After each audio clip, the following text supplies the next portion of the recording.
Viewers, welcome to another edition of VERITAS Half Hour. VERITAS Half Hour is a television program which comes up weekly where we discuss quality formation and academic excellence. I'm your regular host, Cyril Ole. Happy viewing.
A one-day orientation program for the 100 level students of Faculty of Social Sciences of VERITAS University Abuja took place at the university last week. Orientation program is being put together by the Faculty of Social Sciences for 100 level students who are just joining this university. And at this juncture, I want you to put your hands together for the Dean and his heads of departments for putting together this orientation. Please put your hands together. The Dean, Faculty of Social Sciences, VERITAS University Abuja, Professor I.E.S. Amdi, welcomed the students and explained the importance of the orientation program. And as you know, knowledge are three domains. The cognitive domain, which has to do with the intellect, the psychomotor domain, which has to do with the skills you acquire, and your affective domain, which has to do with your values, attitude, and attributes. And the university is concerned with these three domains. A good degree is not only first class, second class, upper. A good degree is that high degree and good character. Therefore, the essence of orientation this morning are 3 A's. The cognitive, so give you the idea of what the rubrics involve, and also the psychomotor, the skills, the entrepreneurial capability, and also your values, your attitude, your vices, and the virtues. In discussing this paper, the social paper this morning, the university lecturers, your level coordinators, the HODs, the dean, all of them have some prominent role to play to actually give you an idea of what obtains in the department and what obtains in the faculty. The essence of this orientation, you already been involved. You either learn through two ways. Either you use the inductive method or you use the deductive method. Since you have arrived here now, you have been doing deduction. So you already have experience of orientation. But we thought that we should also get close to you so that we'll give you a preview about what obtains in the faculty and what happens in the department. The HODs are going to give you micro discussion about their various departments. But my discussion is very generic. It's just giving you some level of introduction. Therefore, you must appreciate your role towards the teacher and the role of the teacher towards you. Learning is a two-way traffic. You learn from your teacher and your teacher also learn from you.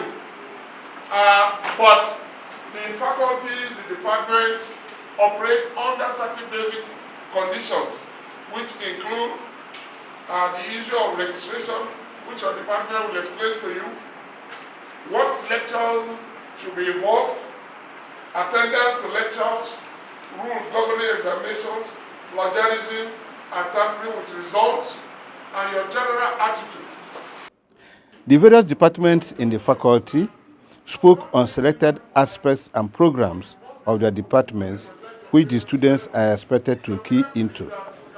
The head, Department of Economics, Dr. Anthony Ihuama, who was represented by Dr. Modestus Nsong, gave the students a list of the primary rules expected of them while they are in the department. The orientation program. I'm aware that some of the students arrived since October 2020, while others are just arriving. Please permit me to use this rare opportunity to formally welcome them to VERITAS University, Abuja, and assure them that as far as the Faculty of Social Sciences is concerned, irrespective of the time any of them arrive, they are all on one page and are therefore one united family.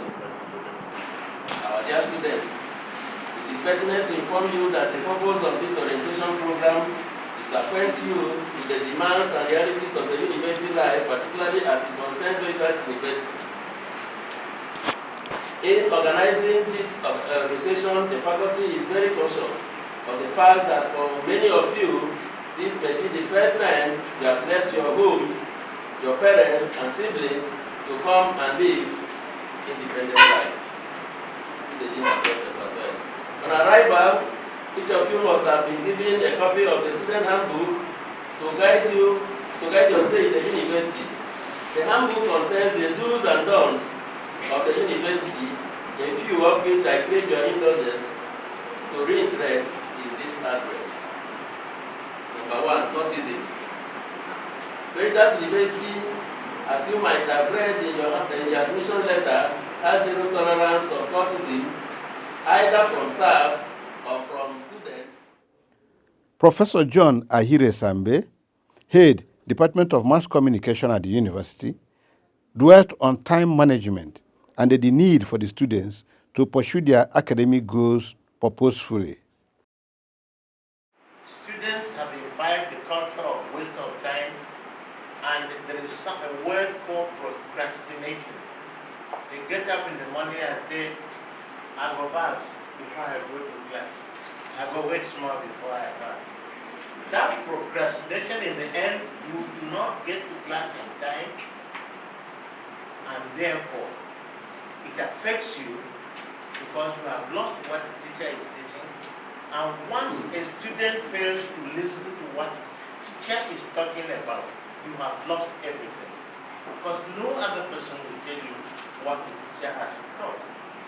Therefore, it's important for you to know how to manage your time so that you will be in school in time, you will be at your appointment in time, and you will not miss your lectures.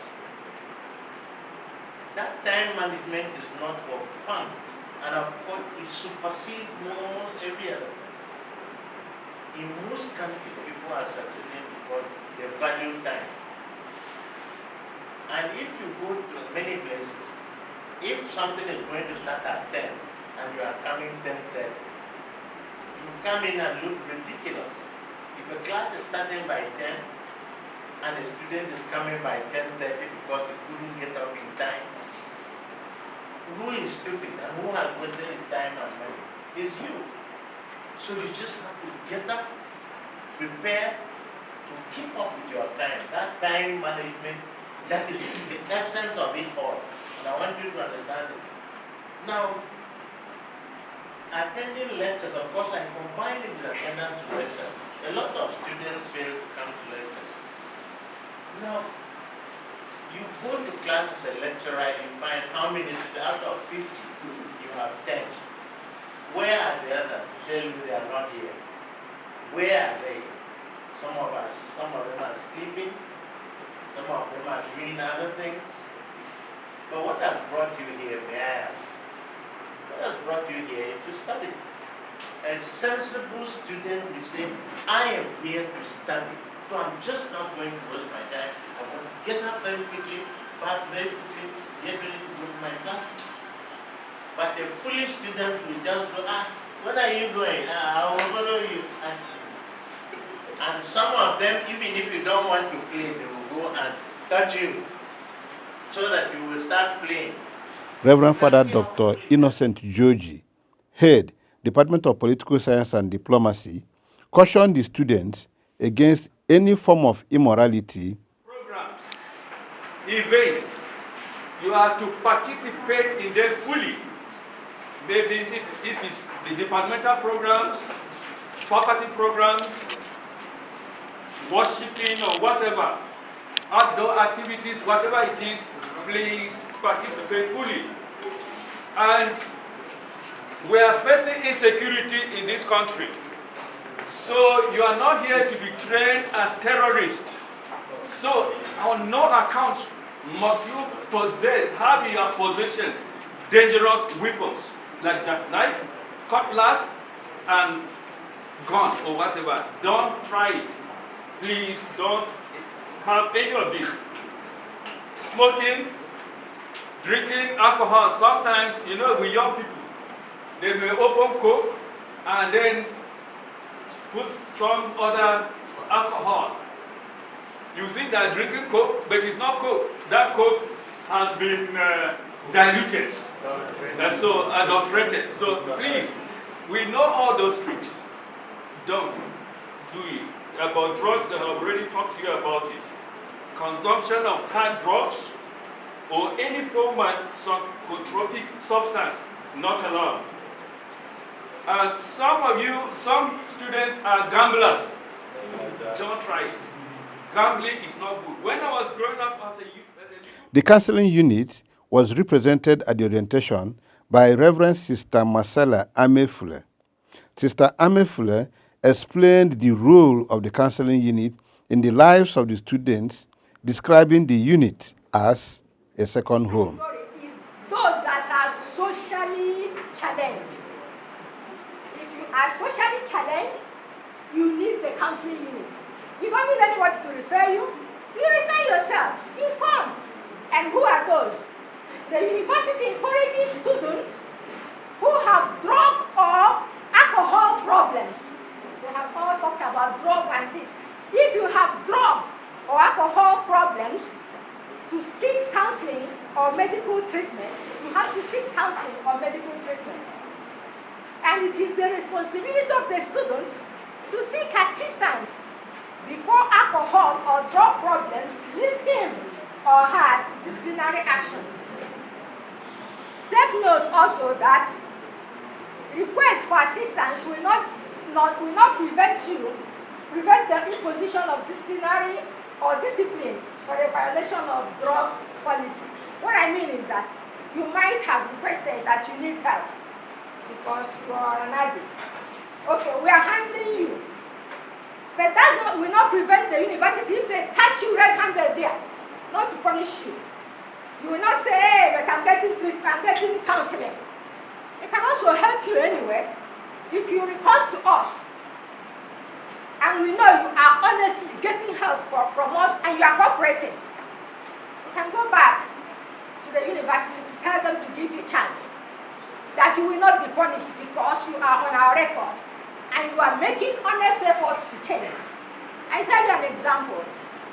There is a student here, I think in some years past, there was a time the Vice Chancellor was doing orientation for all students, and he told them, if you have a problem, any problem whatsoever, be it alcohol, social, spiritual, any problem you have, please go and report to the counseling unit.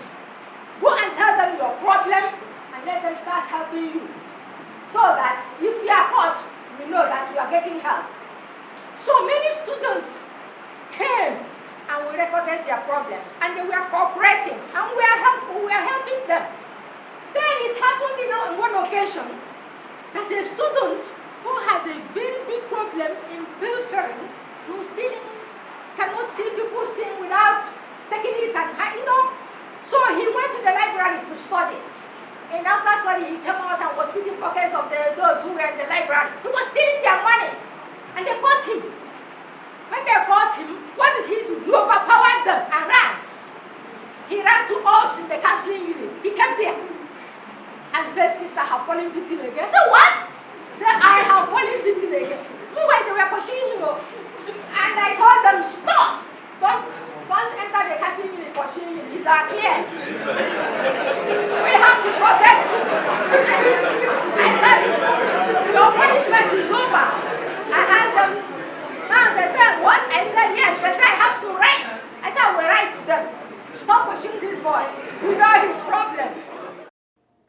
Dr. Mrs. Uju Padi Okoye of the Medical Unit of Veritas University, Abuja, warned the students against drug abuse. Even if you cannot come as at the time you're noticing it, you can send your friend to go down to the clinic. You will get the driver, or if you can get my number, you call me. I'll let the driver know that she come to your hostel, come down to the hostel and pick you up. Then the next one is upper respiratory tract infection. I have seen a lot of cases. I've really diagnosed asthma here. The person did not know that he was asthmatic, and he was diagnosed for the first time here. So if you are an asthmatic patient, Those of you at the back, you are making noise. Please listen to her. maybe you didn't know, and you have an upper respiratory tract infection as catarrh, cough. Because asthmatic cough and catarrh is not the same as the ordinary one. So once you start having a feeling of catarrh or cough, please present yourself to the clinic, because you may not know which one it is. Then sickle cell disease patients. I think about 20% of the students in this school have this sickness. A lot of them, by me looking at them, you won't know. It's only with the medical eye that somebody may suspect. That, of course, some of them, once you see them, you will know. So if you know that you're a sickler and other chronic illnesses like this, asthma, some are even epileptic, immediately you come in, let the clinic know. Because sometimes, or from time to time, you may need to see because all these are specialist cases, you may need to see your consultant so that you be careful. A lot of times, students that used to jump fences, they will jump and get bruises and they'll bring them to me. Some will come in with some bites, and when I probe into them, they will tell me that rats bite them. We used to bite them with their hair. Yes. And sometimes we suspect it could be all those practices. I don't believe that there's autism here. Some of the students shared their experiences and views from the orientation program. Basically, I didn't expect what I got from here. I was actually thinking that they're going to talk to us more about the ethics of the normal school code of conduct, but what I got here was beyond what I actually thought. They really enlightened me on a lot of things which I didn't know about, especially when it came to the medical team. I really learned a lot. The counseling unit, there's some things I didn't know about the counseling. I thought in this school that the counseling was just if you have an issue, you come and talk to them, they will attend to you. But with what the sister talked about, Sister Marcella, what she talked about, when you have issues, you can come to them, no matter what it is. Even if it's a challenging problem that can make you to be rusticated out of the school. Once you're under their care, they can keep you safe and all of that. And I also learned something about my department, because I had an issue. That's why I raised that question during the course of the orientation, to clarify everybody and myself. And with the help of the HOD for the political science and the dean, Professor Amdi, he actually resolved it and pointed out everything about it. I really learned a lot from the orientation. So you think that orientation program should be sustained? It should not be a one-off thing, but it should be sustained.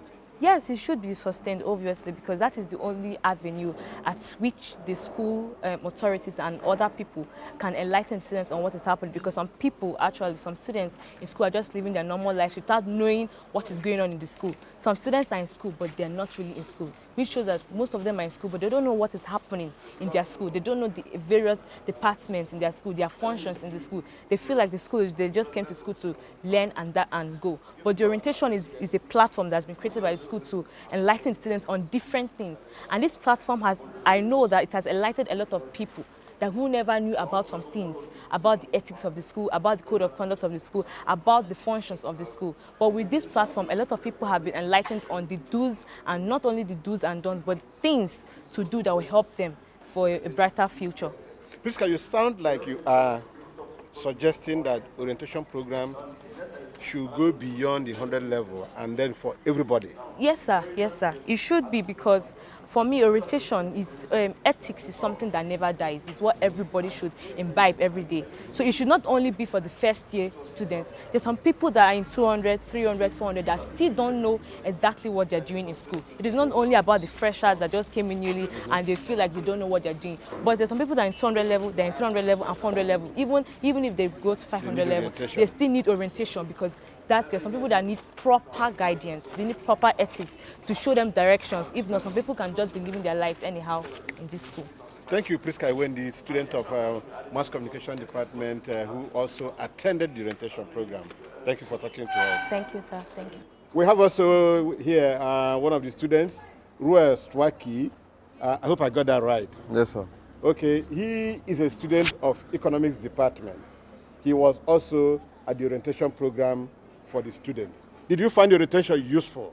Yes, I did. And what will you say are the key points that you are taking away from the orientation? The issue of the clinic, because personally, some students have had issues with that. Okay. So I think that will go a long way for the students, and also the talk on the adjustments. Okay, in the courses. Yes, the courses and the timing. We've had issues with that, so I'm very happy that something is being done about it. Okay. Yes, now, you talked about the takeaways from Yes. the medical unit. Yes, sir. What about the counseling unit? Did you find their presentation useful? Yes, I found it useful, sir. Because me personally, I would like to visit and help myself. Yeah, because sometimes I think students are thinking that it's only when you have a problem Yes, sir. that you can go to the counseling unit. Yes, sir. But now at least they have been able to tell us that you can just come for normal interaction with them. That way they can bring out the best in you. Yes, sir. So tell us, should we sustain this orientation program, organizing one after another, or is one just enough for this No, session? sir, I think we should continue with it. We should sustain it. It shouldn't be a one-time thing. Because you know how students can be. They are very forgetful. So I think if it's something that happens regularly, it will help us. Okay. Yes, sir. So, Thank you for talking to us. Yes, sir. Thank you, sir. Divine, welcome. We want to ask sir. you your impression of today's orientation program. Actually, I felt like it was way to know because there are some new students that actually don't know the dean and their HOD, despite the fact we have some few orientations for the new students. I think we have had like close to 3 or 4 rotations, but that's not enough. Like this one now, I've been like it has enlightened most of the students here, and actually, I think this is among the best I've gone to. Mr. Mike Chaha is the faculty officer for Faculty of Social Sciences, VERITAS University, Abuja. Their faculty put together the orientation program for the freshers at that faculty. Thanks for talking to us. We want to find out from you why you think this orientation program is necessary for the freshers. Well, the orientation program is very necessary for the freshers because most of them have never been to any other higher institution before. This is their very first time of coming to this place, and they need to be told what is expected of them. The issue of counseling, as we discussed there, the issue of the medical unit aspect of it, and even in the classes, what are the expectations in the classes, the number of courses they need to carry, the course load, and all the rest of them. So these are the exposures they need to get into before getting on themselves properly adapted to the system. Some of the students have said that orientation programs should not just be made for freshers, but should also be made for the entire levels. What do you think about that? Yes, it should be a continuous exercise. Yes, so that even for those who have been there before, there's a need for a refreshment. They should be refreshed. The ideas, their thinking should be refreshed on the expectations while in the school. So are you thinking of, as a faculty officer, are you thinking of organizing ones for 200, 300, 400 level? This is a management decision. Okay. Yeah, and I think if the dean of the faculty should be, if the suggestion is put across to him, I think he will buy that idea. Okay. Yeah. We thank you for talking to us, Mr. Chair. Thank you very much. Faculty officer, Faculty of Social Sciences, Veritas University, Abuja. Thank you, sir. I'm grateful. We have come to the end of another exciting edition of Veritas Half Hour, our weekly television program where we discuss quality formation and academic excellence at Veritas University, Abuja. We thank you for investing your time with us. Keep a date with us for a fresh edition next week. My name is Cyril Ole. Thank you for watching.